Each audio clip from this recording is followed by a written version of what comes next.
Hello বন্ধুরা, সুপর্ণারায় সবাই স্বাগত। আশা করছি আপনারা সবাই ভালো আছেন। বন্ধুরা, আমার আজকে রেসিপি ভেজিটেবিলের চপ। একদম দোকানের মতো খেতে লাগে, বাড়িতে এভাবে তৈরি করে খেয়ে দেখবেন, খুবই ভালো। আর আমার রেসিপিটি প্রথম থেকে শেষ পর্যন্ত দেখার অনুরোধ রইল। আমার চ্যানেল সাবস্ক্রাইব করে পাশে থাকার অনুরোধ রইল। আমি বিট গাজর গ্রেট করে নিয়েছি, দুটো আলু সিদ্ধ করে নিয়েছি। এবার কড়ার মধ্যে আমি গরম মশলা আর শুকনো লঙ্কা, জিরে, মৌরি দিয়ে একটু নেড়ে নিলাম।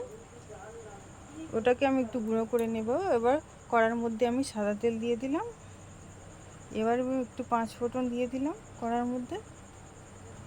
এবার আমি এখানে একটু নারকেল কুচো কুচো করে রেখেছিলাম, সেটা আমি ভেজে নিচ্ছি। একটু হালকা করে ভেজে নেব। এবারে গাজরগুলো আমি এখানে দিয়ে দিয়েছি, বিটগুলোও দিয়ে দিলাম, দিয়ে একটু নেড়ে চেড়ে নিতে হবে, একটু ভাজা ভাজা করে নিতে হবে।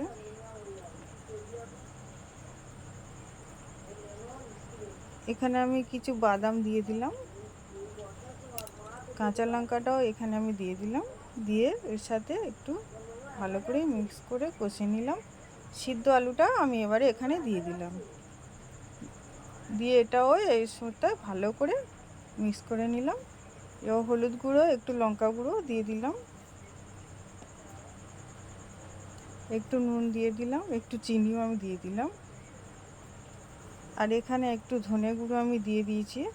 আর যে মশলাটা করে রেখেছিলাম সেটাও আমি এখানে 1 চামচ দিয়ে দিলাম, দিয়ে সবগুলো ভালো করে কষে নিলাম। দেখুন আমি লাভিয়ে নিয়েছি। এবার ব্রেড ক্রাম নিয়েছি, ময়দা নিয়েছি। এবারে একটু কর্নফ্লাওয়ার আমি এখানে দিয়ে দিলাম, ময়দার সাথে একটু নুন দিয়ে দিলাম।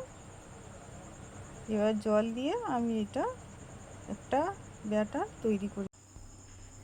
পুরটা আমি হাতে নিলাম, নিয়ে আমি গোল গোল শেপ দিয়ে নিচ্ছি। এভাবে আমি গোল করে নিচ্ছি, আপনারা মনে করলে অন্য রকম লম্বা করেও করতে পারেন। আমি গোল করে শেপ দিয়ে নিচ্ছি। এভাবে আমি বাকি চপগুলো সবগুলো গোল গোল করে শেপ দিয়ে নেব।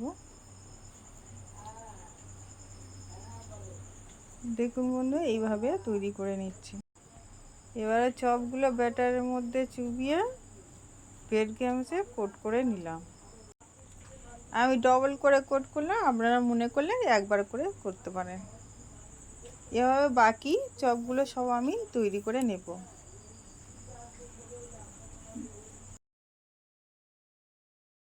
একটা আমি করে দেখালাম, এইভাবে আপনারাও বাড়িতে তৈরি করে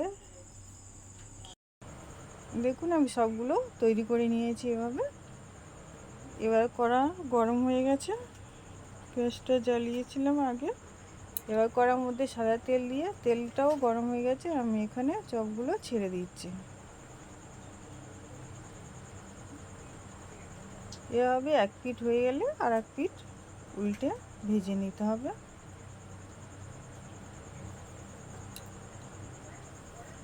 এভাবে একটু উল্টে পাল্টে লাল লাল করে ভেজে নিতে হবে।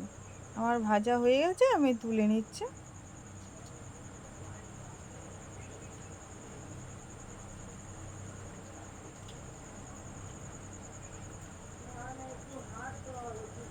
এভাবে সবগুলো ভেজে নিতে হবে।